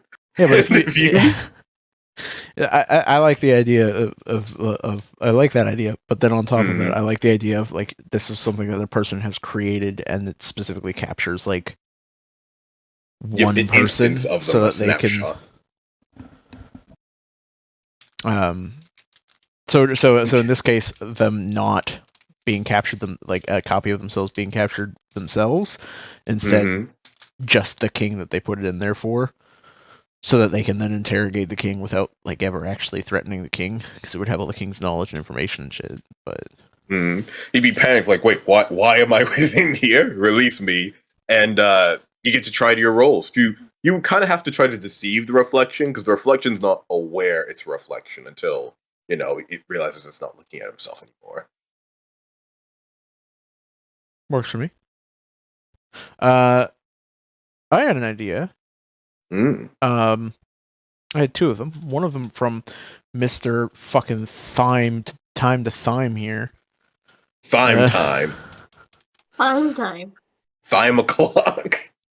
So I decided, what about like a spell you can cast or an object which you can put on somebody which randomly will cause them to mispronounce a word and deal themselves psychic damage. Like 1d4 every time they speak. There's just like you have to roll. Yep. And if you mispronounce a spell, the spell is lost. Ooh, so that would actually make it very potent. Like some form of cursed item that there's just a 1d4 chance of if you roll a 1, you mispronounce, and if you're just in normal conversation, you just take like a little psychic damage. If you're casting a spell, you lose that spell. Mm-hmm. Pretty much. That would be potent. Cool. Terrible. But You could end up with like a mute spell slinger because they don't even want to attempt anymore. They don't want to speak. They're afraid of fucking it up, so they can only rely on non-verbal component spells. Or spells without verbal components. Yeah, isn't that what I just said? Yep. Okay. I wanted to make sure I was the one having a strong gear. No, or the subtle spell, Meta Magic. So you just don't have to use components at all. Funnily enough, silence would no longer be as effective on them. I mean, it would just basically do the same thing. Yep. But that means they might even someone might waste a cast on them using silence. It's like, oh, they're already mute. Never mind. She sounds like a fun archetype. Mute spell slinger. Alright. And then the actual idea I had. I should not be eating while I'm recording a podcast, but I'm going to anyways. It's because we're professionals, Force. That's why. Exactly. So a chemical or some sort of like magical item or liquid, like a magical cream or something, I don't know, which allows you to, if you put a picture or an image representing someone into it, will cause harm to that creature. It'll slowly kill them. And so then you could have voodoo doll, but with cream. Sort of, I guess. But then you could have quests like people are randomly drowning in the middle of the fucking city. Figure out what's going on. And you like hunt down this person who's using this chemical to kill off these people. Like kill off their criminal like opposition. It would be potent. Almost a traceless crime. Almost, because I imagine it leaves some arcane residue for how did they drown when the nearest beach is like 50 miles away? That I also like that it kind of creates more of itself on the person that it kills. So the guy who's doing it keeps going to the bodies to like harvest them. So hey, he always returns to the scene of the crime. Yeah, he always goes to the scene of the crime in the first place, even though he doesn't need to. But he's like too greedy and he wants it, so he goes to collect more cream by all means. I like them. Should we ask Nikki if her own story gave her any ideas? I was about to ask anyways. What are we asking? Have you been inspired by your own story or the way we read it or anything we've discussed here for a game idea? I've been trying to think, but I mean, you guys are pretty on point with the way my brain also works. So, thank you. I guess as an alternative, since this is your story, if you had to write it again, what would you do differently? Besides the time constraint, I would add more to the test logs, I think, and actually be a little more, well, see, the thing is, I want to say I want to be more clear about what's happening, but at the same time, it's like, it's a really hard, it's a fine line to say like what I would change and what I wouldn't, because you don't have to answer. This is just him fishing, hoping to get more information. Yes, I need my theories validated.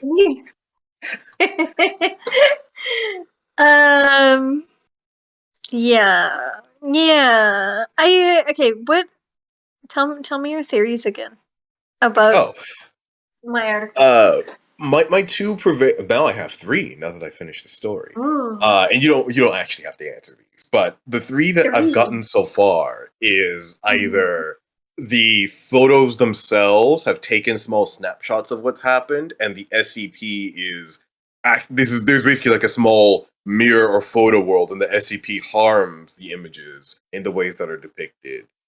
Two is the photos are what the SCP turned them into, but either it hid that fact or something was done to the photos to hide that fact, and SCP's revealing what actually happened.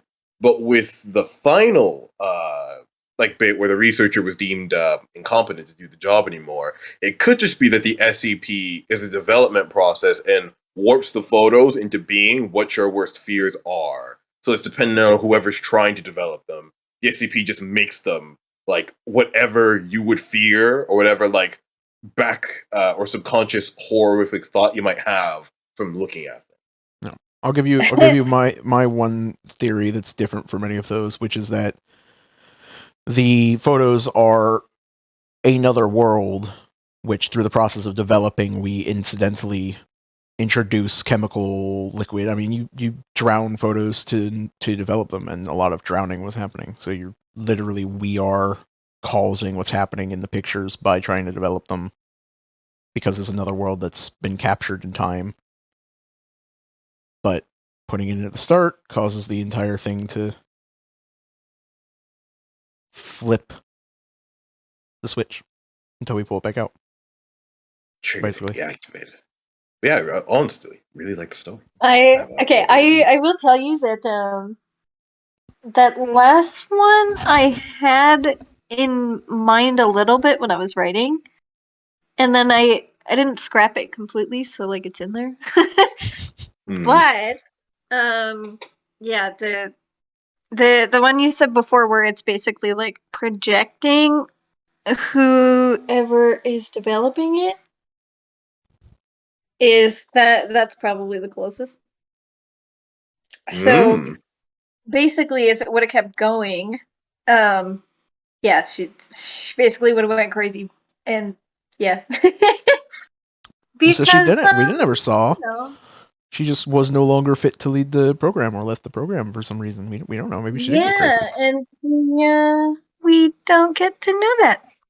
But she might later in another thing I'm writing. We'll do. Let's see. We got our We got our teaser. Exactly. All right, show over. That's all we were here for, is to drag a teaser out. That's it. We extracted your value. Well, I mean, I have more, but you know, if that's all you want, that's fine. We can leave it there. You have piqued my interest. Might have been a bit hasty. It's not ended quite here, quite yet.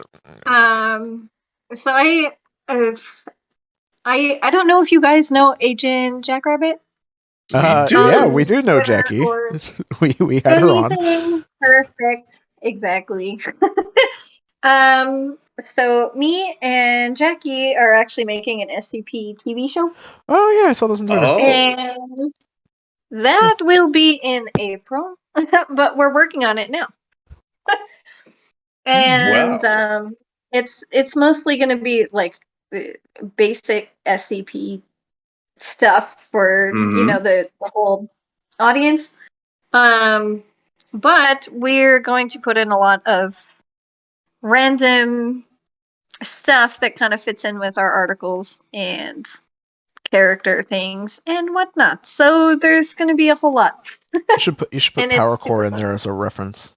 Hey, look, I thought about it. I wasn't going to say anything more. I knew you were thinking about it, which is why I said something.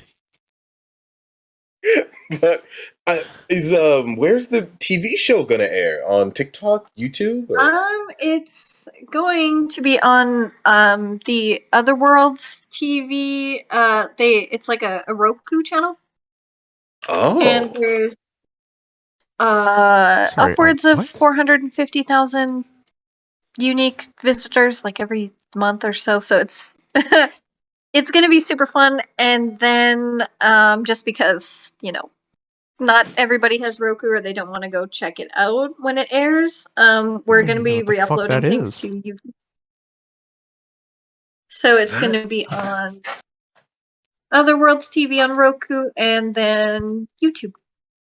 That is so cool. I can't wait to see it. It sounds like such an ambitious project.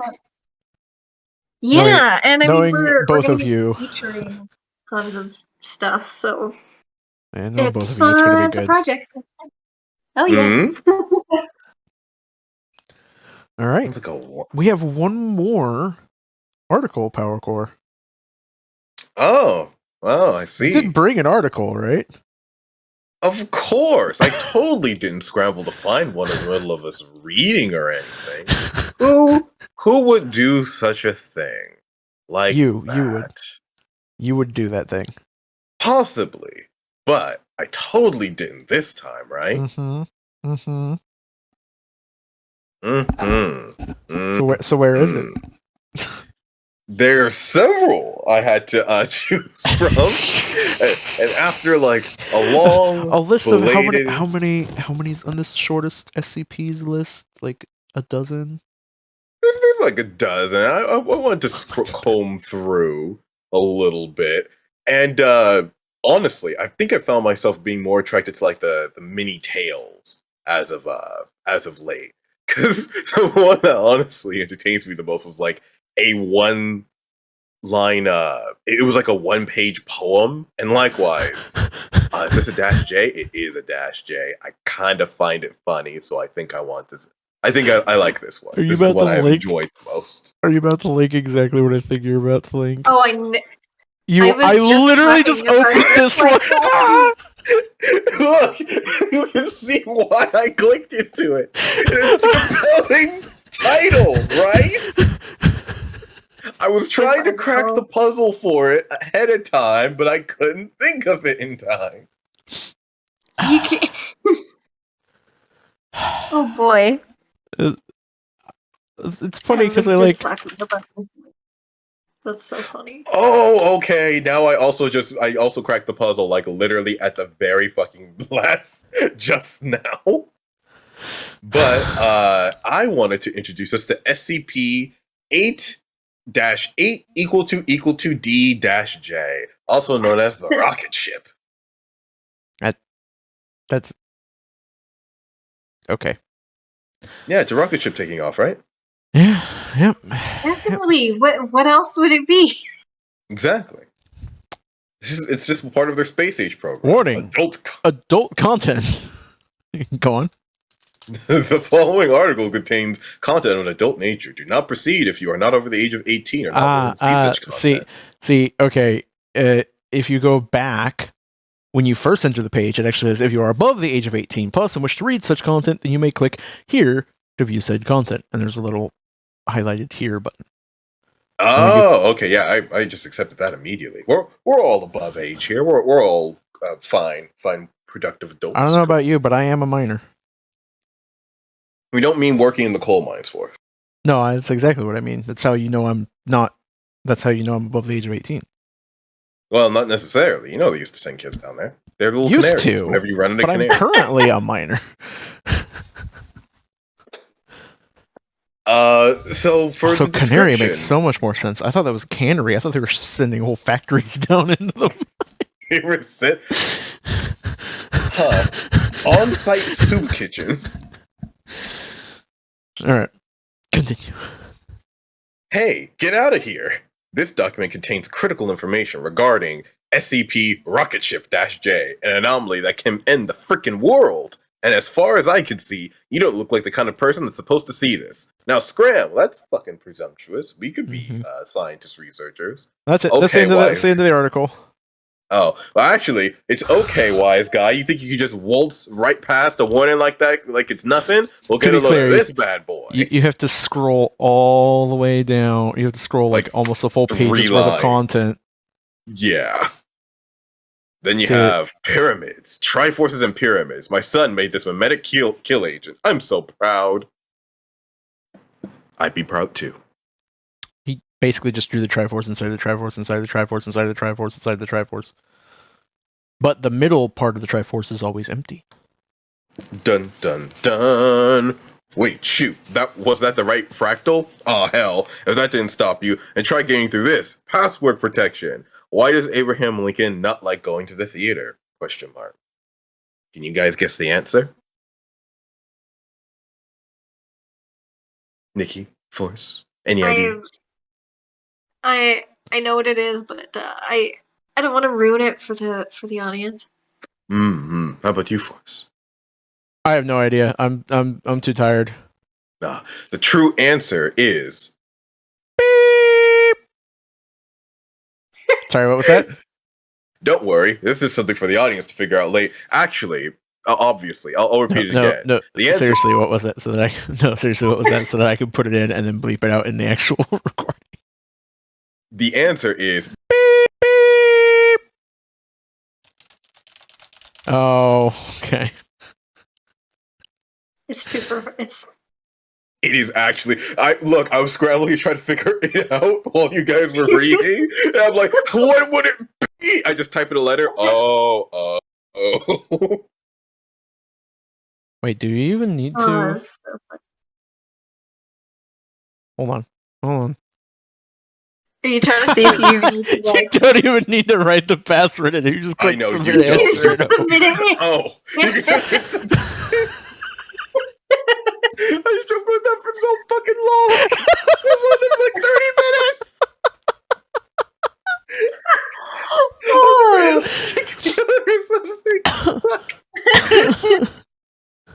Don't worry, all this will be. Hey, no one will need to know because all this will be hidden because the audience needs to actually try to put in the effort.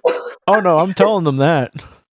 Oh wow, okay, ruin the surprise. Otherwise, the entire joke of making fun of you for spending 30 minutes on it doesn't work. Item number SCP-Rocketship-J. Object class, what the fuck? No, object class Ticonderoga. Ticonderoga? Not what the fuck. What? I'm sorry, can you say that again? Ticonderoga. Ticonderoga. Ticonderoga. Ticonderoga. There you go. That sounds like a fetish. Anyway. Probably is. Special containment procedures. SCP Rocketship-J's phallus is to remain fully erect at all. Okay, I didn't know it was like this. I just unlocked it. I apologize for continuous reading, because it's probably not going to get better. Is to remain fully erect at all times. Should SCP Rocketship-J's phallus ever show signs of diminishing size, MTF-Pen-15, the exclusive club, is to be deployed to Washington, D.C., disguised as a group of tourists to arouse SCP Rocketship-J's phallus as much as possible, as much as is required to return to full erect. I am bleeping it out in my own head because you can see why. I just want to be clear so everybody knows there's a picture of the Washington Monument on the side of this page. Mm-hmm. And off in the distance, you can see the Obama Monument. The Foundation is to be both off of the decimated. Distance, it's very clearly much bigger. It's just a bit of forced perspective. The Foundation is to be decimate. The Foundation is to both decimate and deny rumors that the Washington Monument is to both disseminate. That is disseminate. The Foundation is to both disseminate and deny rumors that the Washington Monument is the penis of a large subterranean entity.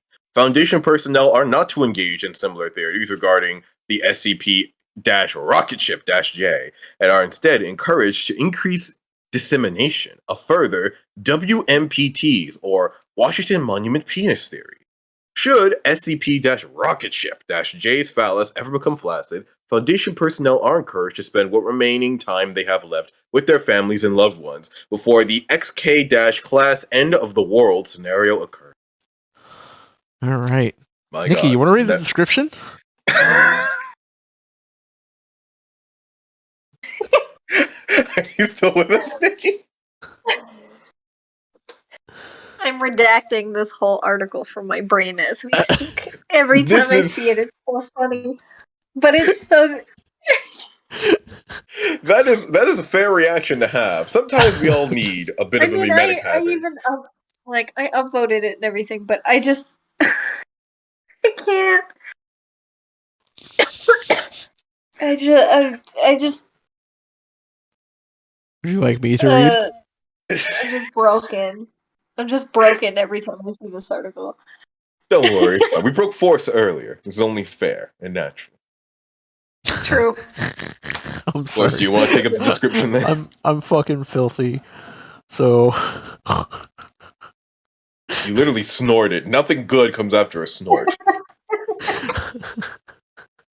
I was gonna say, you just told Nikki it's only natural for her to be broken, and me, I know, in front of the obviously flaccid Washington breaking. Monument. Thinking about a whole different type of breaking because there's a bunch of penis jokes involved, so my brain's just on that line. You see, that's not safe for work Twitter force. You're podcast force. That's for my Force at Night stuff, yeah. Alright. I would plug it, but I don't know what the handle is. Instantly demonetized off YouTube. Oh, 100%.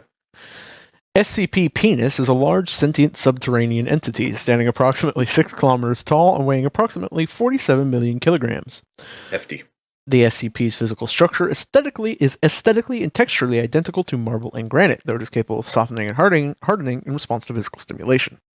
The SCP is otherwise physically identical? SCP-J is otherwise physically identical to a standard human, with the exception of an oddly shaped phallus. The SCP is currently lying prone beneath the National Mall in Washington, D.C., with its erect phallus protruding from the earth. Solid liquid matter. Okay, I just want to say we built this. Did we build the Washington Monument on top of it, or was it just so happen to be here? No, and you don't understand. The Washington Monument, the building of it was a false flag information campaign by the Foundation. It was never actually built. It was always there. We just have convinced ourselves that we built it. Yeah, because otherwise, staring at the giant monument at all times might have caused a bit of decrease in morale. Even the Native Americans had ancient rituals around this monument. All right. When solid or liquid matter makes contact with the SCP, the subject's anomalous effects occur, converting the matter entirely into the same material composing the SCP's body. As the SCP then reconstitutes any matter affected in this way into its body, adjusting its size and proportions according to the amount of matter incorporated. The exception of this is when a subject touches the SCP's phallus, wherein the SCP will become noticeably aroused and its anomalous effects will cease. While aroused, the SCP will enter a pseudo-inanimate state, only capable of moaning the words, "Oh fuck, that's good," on occasion. With a footnote. See attached document, History of Earthquakes in Washington, D.C. for reference. Should the SCP's anomalous effects come into effect while on Earth, the entire planet would be incorporated into its mass within 24 hours. So is the ruling here that you have to constantly interact with it to ensure that it stays within the pseudo-inanimate state so its effects don't increase? Literally, they have to keep it horny so that it doesn't turn the entire Earth into itself. Designated fluffers. Godspeed, Foundation members. I'm sure there are some people in their organization who are into that. just off of sheer probability, I wouldn't be surprised. Man, that's a long one. I guess. Ooh, transcript. Yep. Researcher Jacques, a sound effects person, and an unknown voice, or two unknown voices. Hold on, Nikki, what? Good question. Well, Nikki, you could do the unknown voices if you want, since they're like the like short. least written. Yeah. Yep.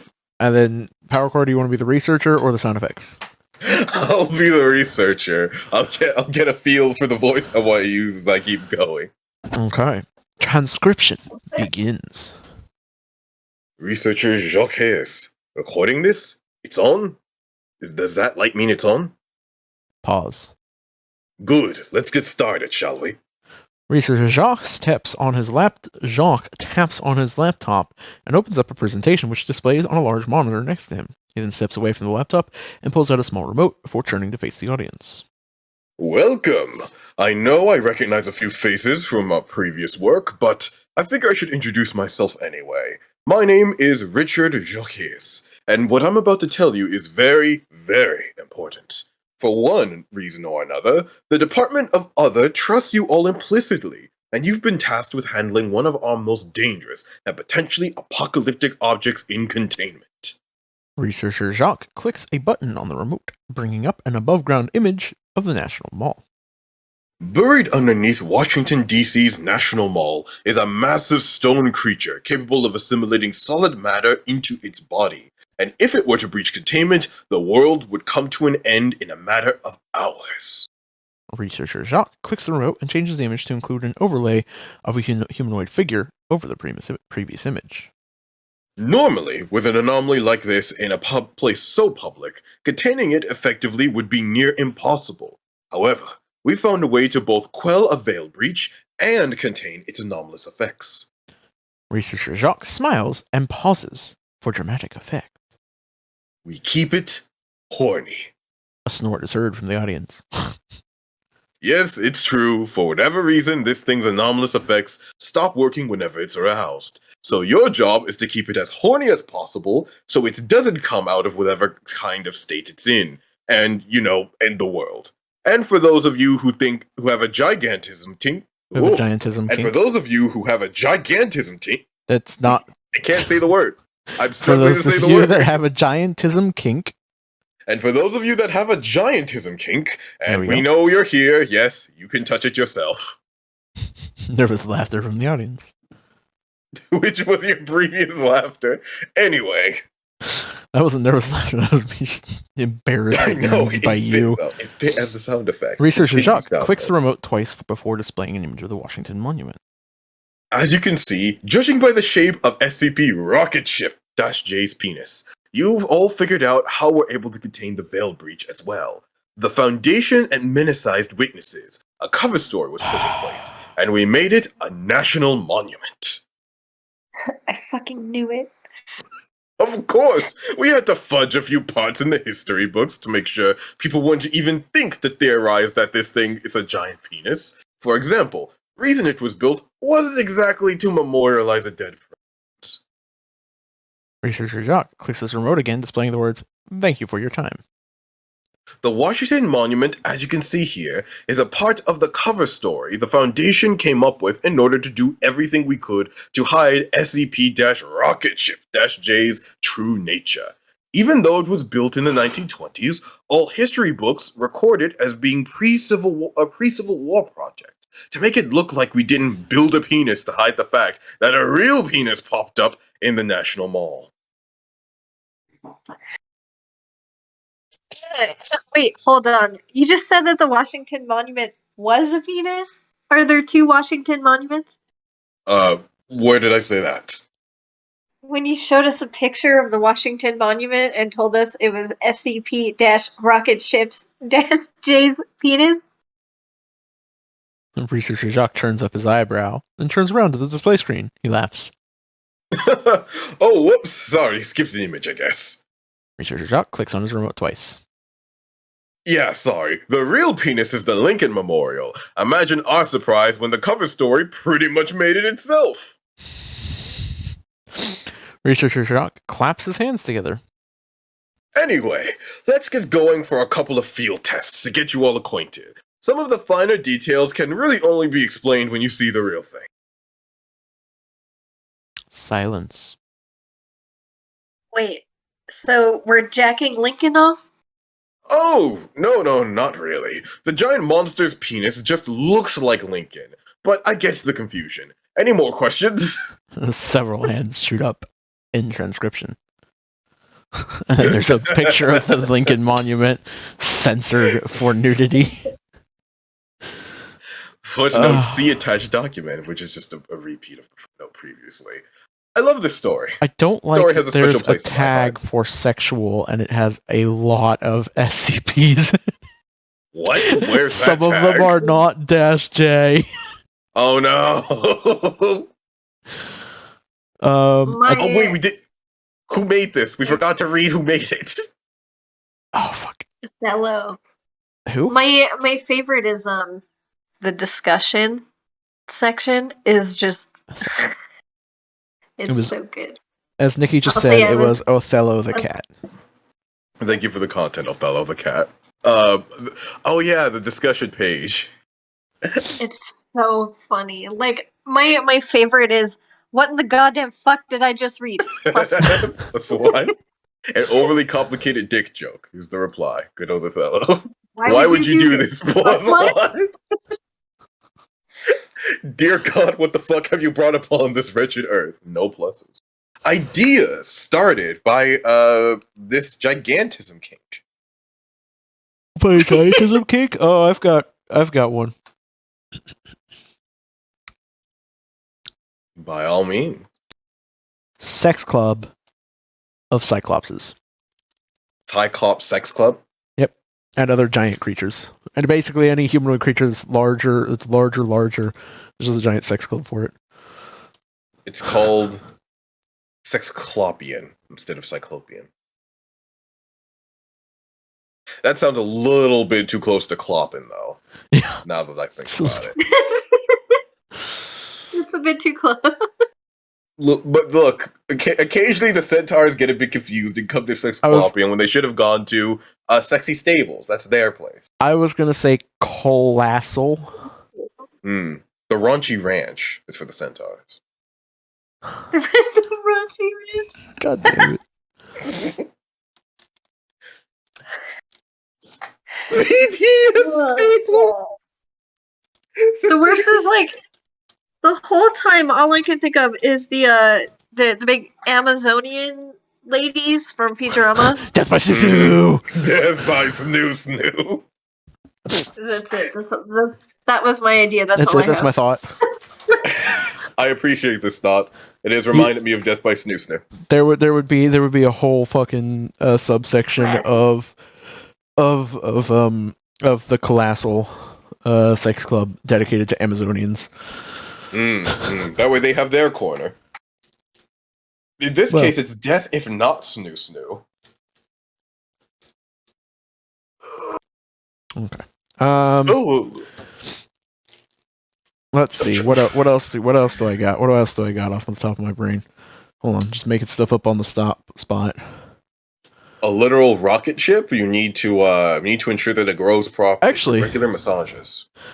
Actually, something not like funny, humorous. Weeping Angels, but like basically just like a city where there is a statue that everyone thinks is just a statue, but it's actually alive, and so it will do things sometimes, and like communicates telepathically and is creating. I don't know. It's doing something. Oh, now that you said Weeping Angels, it would be a neat idea to seal a Weeping Angel. You just put it in front of like a major metropolitan area, so it never has someone not looking at it. Be a fun way to stun lock it. I think my favorite way I saw Weeping Angels get stun locked was when they were forced to look at each other. That stun locks them? That's hilarious. Because yeah.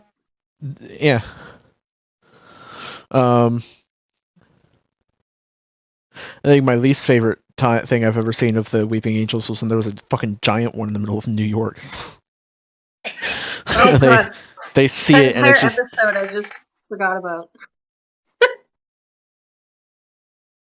It would be effectively paralyzed, though, because I would assume that, like, especially if it's in, like, a major cross-section, like, I want to say... No, it was the Statue of Liberty is a Weeping Angel. Oh, that's worse. How dare... That's un-American. You might even say it's un-French, since the French couldn't have made it then. Yeah, but they gave it to us, so now it's our thing. But I think it was funny. It was, like, mildly confusing, because in that episode, it moves to chase them down. Like, there's no way it wasn't being seen by somebody. Mm-hmm. Yeah, there's no way. Even at that time, because they were, like, in the past, even at that time, there's no way. There'd still be someone who'd see it. Which is kind of the point of like making a really big one or putting it in a really public place. Someone would be seeing it at all times. Oh, speaking of, so I was just writing out my living statues hiding in the public. There was a thing somebody said of I think I read at one point of somebody like hypothesizing on what it would be like if mimics were intelligent creatures, and like wanted to join society, because mimics can become any object.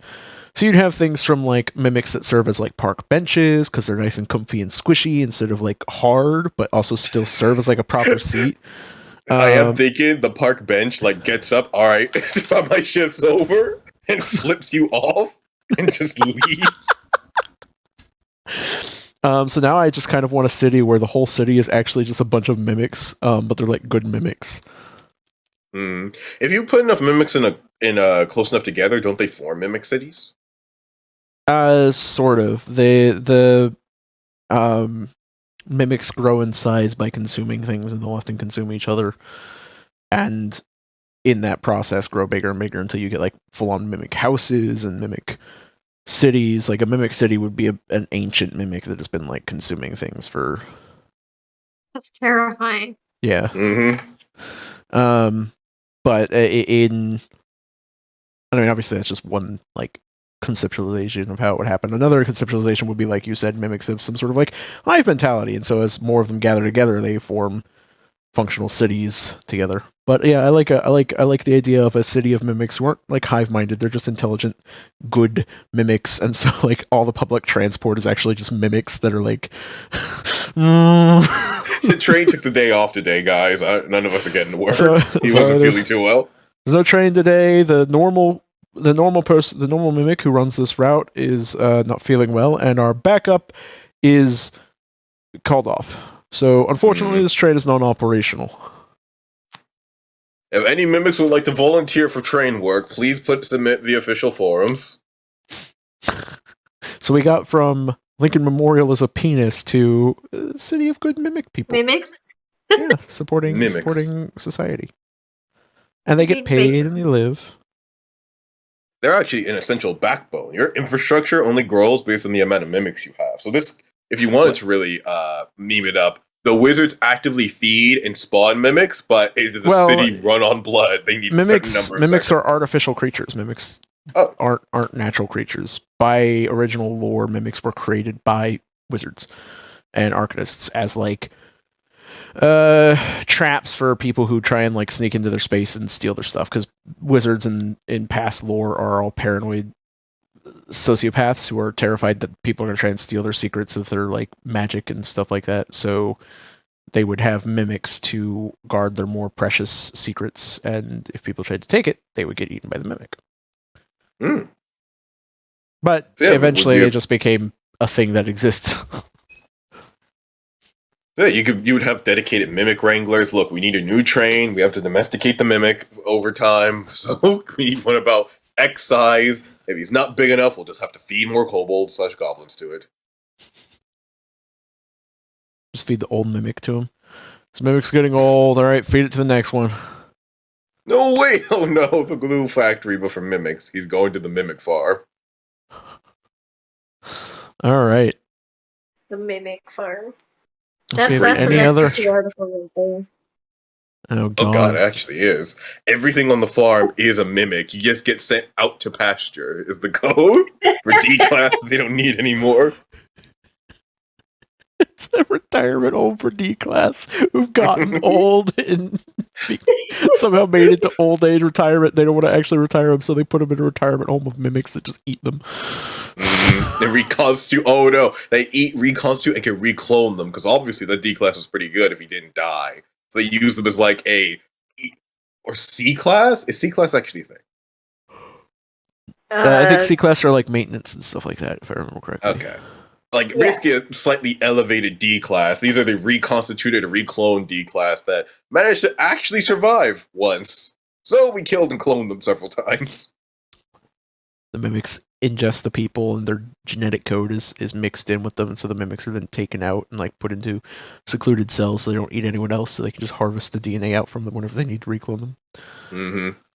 Bam, there's a whole idea right there. Yeah, there you go. You basically just wrote an article. How do they have so many D-class? Well, we only support homegrown, non-GMO, free-range D-class here at the SCP Foundation. GMO free-range D-class. We ensure they have a nice time out on the patch before feeding them to mimics and then cloning them several times. Oh. And the whole thing could just be like it could be a fucking, I don't know. Researcher Joe, also known as Farmer Joe. Yep, I've been working on the default in the pasture farm for 20 years now. Like the finest mimics and finest D-class working together. Your small screams in the distance. Oh, sounds like old Bessie's getting a tummy ache this time. She hates the fighters. Oh god, that's perfect. All right. This is a perfect place to just round off, I think. What were you saying, Nikki? I'm just laughing about the GMO-free D-class. GMO, free range, non-GMO, free range D-class. Sounds delicious. Sure, only the most humane deaths, because they don't see it coming. Sometimes they do, and then things get real messy, but we ensure that their next clones have at least something of a severance package.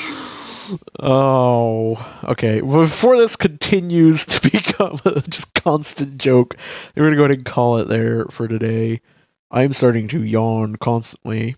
I mean, yeah, it's been over 2 hours. It's been about 2 hours, yeah. A little bit over. It was wonderful having you, Nikki. Yes. Yeah, thanks for having me. I hope we didn't scar you too much with penis. No, Rocket ship -J. Rocket ship. I was gonna make another joke, but I just froze up after penis. So I hope my penis didn't scare you.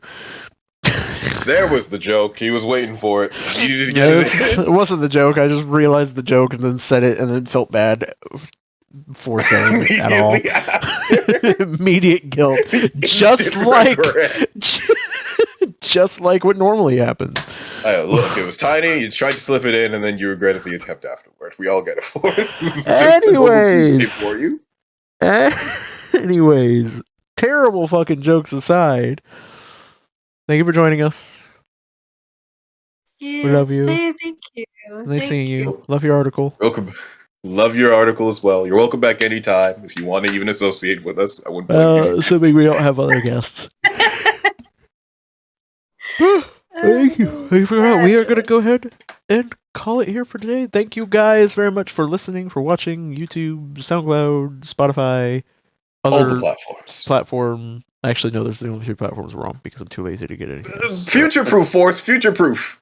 No, I guarantee you, unless we're literally making bank on this podcast, I'm not putting the effort. Okay, fine. Fuck any other platforms, I guess. If it ends up coming out to a point where we need to use another platform, I could say that episode. So we're actually going to be using this platform now too. Bam. Problem solved. You don't need to future-proof that shit. If we try to future-proof that shit and say that we are using other platforms and specify those platforms, then if that stuff's not on that platform, when people hear this on another platform, they go to try that platform. I thought you were tired. You're doing an awful lot of arguing in your outro. I never said I was tired. I said I'm yawning. Future-proofing. Exactly. Just need to future-proof a little bit. But are you going to continue the outro? Thank you guys very much for coming out. As always, you guys are awesome. Stay awesome and have an awesome night, you awesome little lava monsters. Until next time, my name is Force. I'm Power Core. We've had. I'm here. Oh. It's me. That's been Nikki. I'm Nikki. Hi. Signing off. Or goodbye, rather. Bye. It can be both. Bye.